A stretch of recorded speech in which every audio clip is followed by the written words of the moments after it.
Good Monday morning, everybody. I'm Dave Furtado. And I'm meteorologist Jefferson Donovan. And welcome to Keep Her Quick, your latest local news and weather commercial free in about 22 minutes or less. We're going to jump right over to weather because Jefferson this morning, quite a bit of fog. It's that time of year again. As we work our way through the latter half of the day today, what can we expect? Yeah, so we are seeing that dense fog in the area this morning. It will yield to an afternoon of mostly cloudy skies and spotty rain showers, isolated to spotty showers, that is. It will not be a wet day today, I don't think, by any metric. Almost all of us seeing less than 1/10 of an inch of rain for those of us who see rain at all. But again, isolated to spotty showers will be out there for this Monday.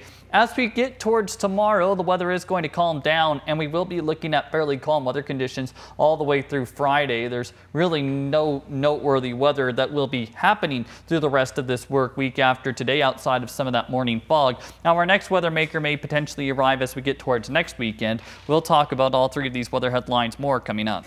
Thanks, Jefferson. We begin this morning in Benton County. The sheriff's office is investigating a tragic incident that left 2 people dead Saturday evening. Deputies say they were called to the area of Rothrock and Evans Roads at around 5:30 p.m. after reports of a crash, verbal fight, and gunfire. Arriving deputies found 2 individuals dead at the scene, and investigators say the people involved knew each other, adding the incident appears to be a domestic dispute. The victims' identities have yet to be released at this time, and the Major Crimes Unit is leading the case. Anyone with information is urged to contact non-emergency dispatch. In Pasco, a convicted felon is back in jail Friday after being arrested by police. The 34-year-old was taken into custody Friday afternoon after officers recognized him inside his car and pulled him over. According to court documents, the suspect pointed a gun at a complete stranger near the intersection of Court Street and 26th Ave. The victim told police he may have recognized the man, so he stopped to say hi, but documents say the 34-year-old then pulled out a gun and pointed it at the victim. The suspect's now in custody on $250,000 bail, facing charges for assault and being a felon in possession of a firearm. Pasco police are sharing a warning with the community after seeing an uptick in car prowls. Take a look at this video. This is from last January, where car prowlers hit more than a dozen cars before being caught in West Pasco. According to officers, they're seeing an uptick again in the city. We've had about 75 vehicle prowls just in the last couple months, with almost 30 in October, and we're seeing a similar trajectory so far this month. So the information we're trying to get out to the community is to make sure that you're taking valuables out of your vehicles. Officers say that includes things like your wallets, purses, and even guns.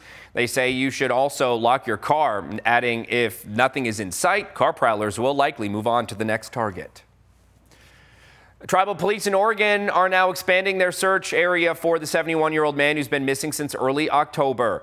Wesley Dixon Jones was last seen wearing a black and red jacket, black shirt, and sweatpants, along with boots on October 5th at around 3:15 p.m. near East Short Mile Road in a gray Ford Escape. It has Oregon license plate number SM15454, and the vehicle was later seen on that same road, but Jones wasn't in it. Investigators say they last searched Sampson Lane and Short Mile Road, as well as upriver around the Cayuse community. As for the new search area, police say it will fall outside of the initial search zone, and they will continue to looking with the help of drones. The search area is tentatively scheduled to begin this week. And a dog is alive after a car caught fire in Pasco on Friday, seriously damaging it. It happened at the Tri-Cities Community Health off of Court Street. When firefighters arrived, smoke was coming from the car, and they were told there was still a dog inside. Crews smashed the windows open to get that dog out, ultimately saving its life. There's no word on what caused that fire to start.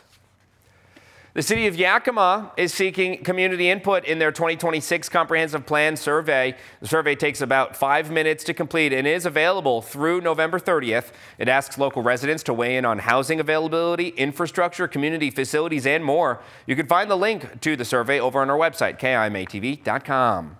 And sticking in Yakima, the city enters its final steps of the new Fruitvale and River Road roundabout project, though the intersection will be closed for a good chunk of this week. North 34th Avenue will be closed at River Road from 6 a.m. to 5 p.m. daily from Tuesday to Friday. Crews will be updating streets, curbs, gutters, and sidewalks in the new roundabout. Access to properties within the project area will be maintained. And sticking in Yakima, the Parker Youth Sports Foundation held its first ever sports equipment giveaway at Franklin Park following months of community donations. KIMA's Aiden Connor stopped by the event and spoke with the man who inspired the effort to get more kids in the game. The Parker Youth Sports Foundation hosted the first of what they hope to be many sports equipment giveaways and partnered with a local parent to make it happen. Basically, my inspiration was that I was a t-ball coach in Yakima, and I noticed that some parents had some trouble getting some gear just for their kids, and I decided that this would be a great way to give back to the community and help out the families that were in need of sports equipment. Several kids and families made it out to pick up their sports equipment needs, with soccer and football seeming to be the fan favorites. It was great. We had people coming right at the beginning of the event, and we had a lot of families that came with their kids and got soccer balls and basketballs and footballs, and we even had some kids that came and got some golf clubs. So it was a really great turnout and really good to see the community come. For Nouse, the inspiration behind the giveaways is about more than just the equipment. What this does is it allows kids to be able to participate in sports. They have access to equipment, and this just helps them to be able to get involved in sports, stay off the streets, stay out of off of social media or watching TV all the time. So we just really hope that this inspires kids to join sports teams and get more involved. With the sports equipment giveaway supplying many families with much needed gear, the Yakima Valley could see many more star athletes in the making. Reporting for Action News, I'm Aiden Connor. KIMA's Aiden Connor, thank you. The Parker Youth Sports Foundation says they look to make this an annual event moving forward. Meanwhile, plans to renovate the Walla Walla Library continue to progress as the library nears its funding goal and architectural plans are complete. KEPR's Jake Stevenson fills us in. The Walla Walla Library moved into its current location in 1970 after it outgrew the old Carnegie building. But 55 years later, the community has once again outgrown its library space. The building no longer fits the community's needs. We really need more of a gathering space for the community. The library has over time become a town forum, and to better fit this purpose, plans to renovate the existing building are now underway. So what we realized is the two main challenges of this building are that there's not a lot of windows and daylight in it. And then secondly, the organization of the building, where the different elements are, doesn't make a lot of sense. Currently, there's two big library wings, and all the staff are kind of crammed into this really low bar between the two of them. What we proposed is, we don't think you need more space. You think we need to use the space better. So we're basically stripping out that center bar, that low space in the middle, and building a double height, glassy, great hall for the community of Walla Walla. That's going to create a new central gathering space, much needed program rooms, and still use the infrastructure from the two library wings to do the heavy lifting of the library work. The two wings will then go on to provide spaces for both loud events and quiet readers respectively, with abundant natural light throughout. But that's not all that is hoped for with the new design. Another piece of it is the fact that because this building was built in 1970, it's a concrete block building. It's not very efficient. Modern building practices will make the building cheaper to run, using less heat in the winter and less AC in the summer, allowing the library to focus more of its funding on creating great community spaces. I'm really excited about the Great Hall. It's going to be a wonderful place for community members to get together and to mingle, and for community groups to meet. However, the library is still one step away from finalizing its renovation plans. It's mostly funded by local donations, so that's been fabulous, fantastic, generous community that has come together to get this project done. We are 73% of the way there. We still have some fundraising to go, but we can break ground when we hit 90. It is hoped that enough donations will be made for construction to begin in April, and the renovation will likely last for about a year after it starts. But don't fret if you are a frequent library user, as plans are underway to create temporary library spaces in downtown. In Walla Walla, for Action News, I'm Jake Stevenson. Jake Stevenson, thank you. And if you would like to help with the Walla Walla Library get over that funding finish line, you can find donation details over on our website, KEPRTV.com. The American Red Cross partnered with Trios Health for a holiday blood drive over the weekend. At the Southridge location in Kennewick, folks rolled up their sleeves. The Red Cross says they're always encouraging people to make a donation with all blood types needed. Every 2 seconds, someone needs blood, according to the Red Cross, and if you're looking to donate, you can contact them. And as communities across our region prepare for a full calendar of upcoming festivities, Ellensburg is seeking volunteers for their holiday events. Volunteers can sign up for 2-hour shifts with no experience required and an opportunity to help enjoy the holiday season. And in downtown's Ellensburg, you can find the sign-up links over on our website, KIMATV.com. And with that, let's jump right over to meteorologist Jefferson Donovan for a check of the weather. We've been dealing with low visibility because of some of this fog lingering around this morning, but as we work our way through the latter half of the day, we could see some of that visibility get a little bit better. Yeah, that's right. Some pretty dense fog out there this morning as we are starting off this Monday. Now, at the time of this recording at around 7 a.m., here is where we sit in terms of that visibility. We are sitting right around 1 mile of visibility in Pasco, seeing some slight reductions in visibility in the Richland area too, seeing some very dense fog in Hermiston this morning as we are looking at visibility below half a mile, sitting at half a mile of visibility in Walla Walla. And I do understand that areas around Yakima have seen some pretty poor visibility this morning too.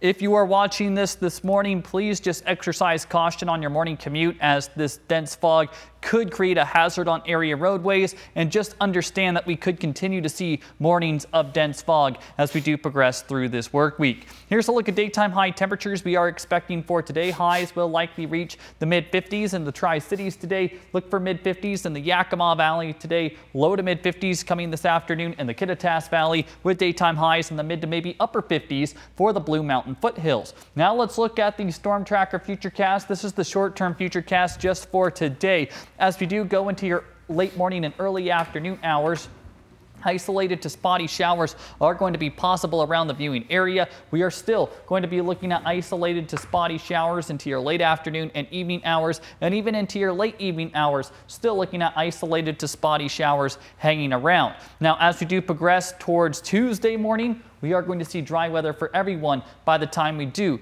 get towards your Tuesday morning. So keeping in mind that Tuesday morning is going to be dry, we are going to stay dry through Tuesday afternoon. Here's a look at the next 2 days after today. Highs on Tuesday are going to be a smidge cooler than today, with upper 40s to low 50s. As we get to Wednesday, daytime highs will only reach the mid to upper 40s. Again, fog in the morning, but we will be staying dry through the afternoon on both Tuesday and Wednesday. Now let's look at the more expanded or more extended Storm Tracker Futurecast, I should say. As we get towards Thursday, there is going to be an opportunity for maybe a few pop-up showers for some of us. I'm saying primarily along the Blue Mountains and adjacent foothills. Rain on Thursday will certainly not be too expansive. As we get towards the weekend, you can notice that as we get towards Saturday, our next weather maker is going to be moving into the Washington coastline. There is quite a bit of model variability when it does come to the weekend. Some models are pushing this weather maker in much sooner in the day. So I do believe that on both Saturday and Sunday, our viewing area will have a chance of showers. But again, those chances of showers, or I should say the forecast, will be refined as we go into the next couple of days as models come into a bit of better agreement. But just in summary, isolated to spotty showers today, fairly calm through the remainder of the work week, and then maybe some showers for the weekend. We'll watch this very closely as we go through the next couple of days. Right now, I'm going to toss it back over to Dave. Thanks, Jefferson. Firefighters across the Evergreen State are working to build a memorial for those who put it all on the line, and you could help. Right now, they're trying to raise funds to help build and maintain the memorial, and they've chosen to come out with specialized vehicle plates honoring fallen firefighters, but they need 3,500 signatures to make it become a reality. You don't have to be a firefighter to support this. You don't have to be a family member of or know a firefighter. The general public could get this license plate if we get the 3,500 signatures. So anybody can get this and support the fire department and the fallen firefighters, you know, to be able to pay respect to those that have pretty much given it all. Now, if they get enough signatures from people interested in purchasing the license plates, a portion of the cost from your yearly vehicle registration would help fund the memorial. To sign the petition, there's a link over on our website, KEPRTV.com. The Yakima American Legion, VFW, and their auxiliary are joining forces to support local veterans whose SNAP benefits were disrupted by the government shutdown. KMA's John Franklin shows us how these service groups are stepping up as the holiday season nears. Well, we decided there was a need in our community after speaking with my daughter.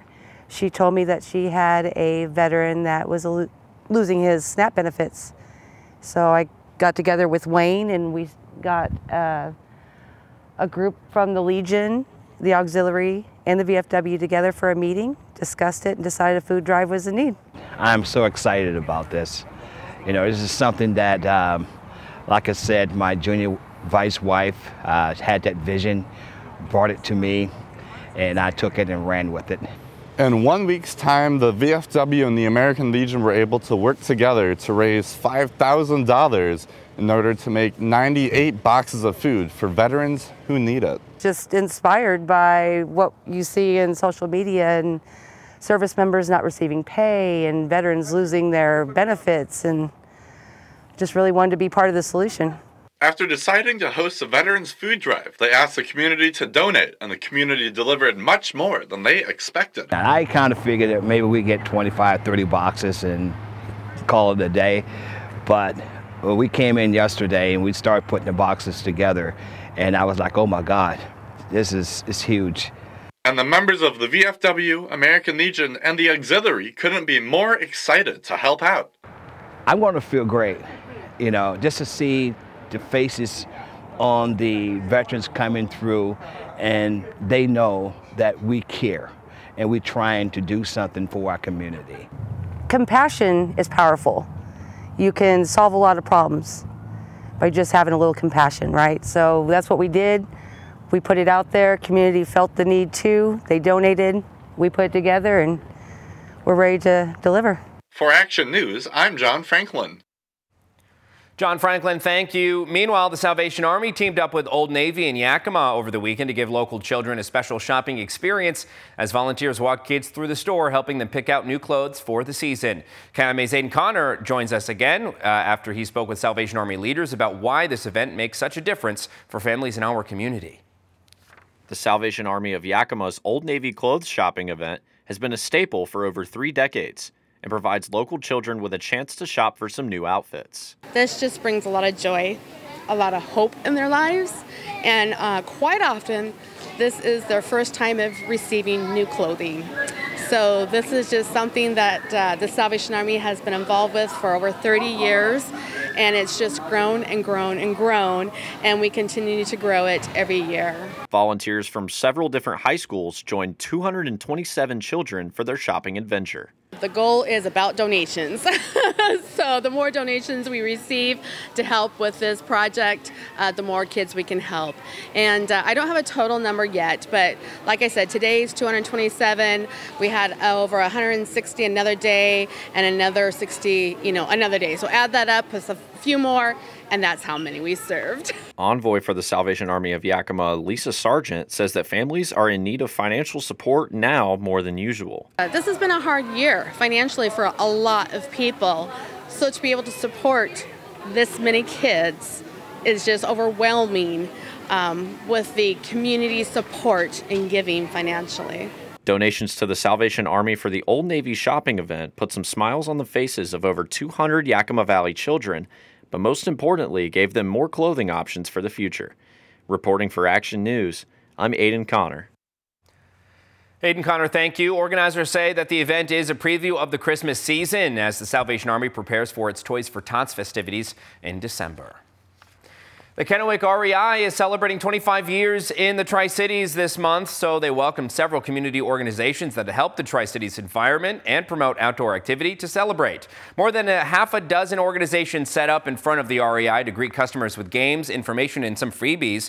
REI representatives say welcoming them to the event and being a part of the community is who they are. We're excited to have a number of our community partners out here. These guys do everything from stewardship to connecting people to the outdoors, just anything to help get folks outside. Now, some of the nonprofits who joined include Friends of Badger Mountain, Tapteel Greenway, Bike Tri-Cities, and the Tri-Cities Food Co-op.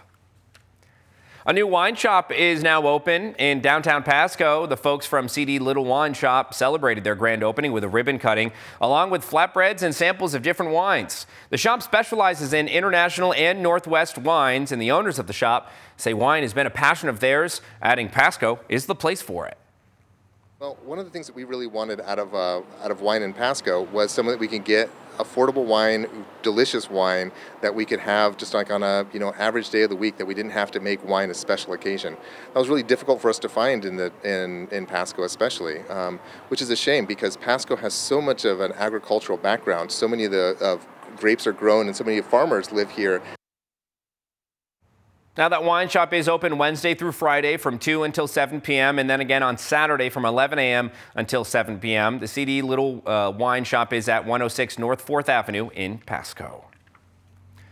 Viewers are invited to sit down with a familiar face. Our sports anchor Austin Peppers in the latest episode of Wine Time Yakima. The Yakima native and WSU grad, Austin shares how he chased his dream of sports broadcasting, the passion that drives his work, and his recent milestones, including his marriage and his take on the future of sports coverage in today's media landscape.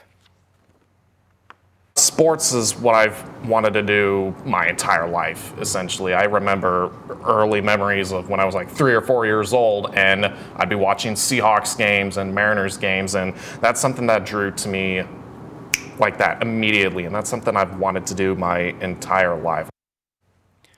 Now, Wine Time Yakima with Austin Peppers is live now up on our YouTube channel, where you can also catch up on all of the previous episodes.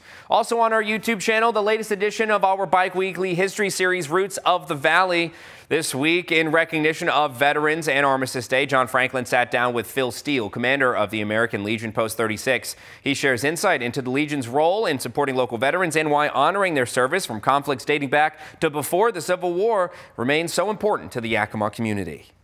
Well, veterans came back in the 1850s, so that was predating the Civil War. The Civil War wasn't until 1861, so veterans have been here 10 years before that, because I'm guessing because of the Yakima Nation and the Indian Wars and stuff like that. Roots of the Valley, the American Legion, is now live up on our YouTube channel, where you can watch all of our previous episodes. And that does it for us. Thank you for watching this episode of Keep Her Quick. For more local news and weather, you can head over to our websites, KEPR as well as our Facebook pages. But while you're here, be sure to subscribe to our YouTube channels to keep up with our latest mini newscasts Monday through Friday. Have a terrific start to your work week, everybody.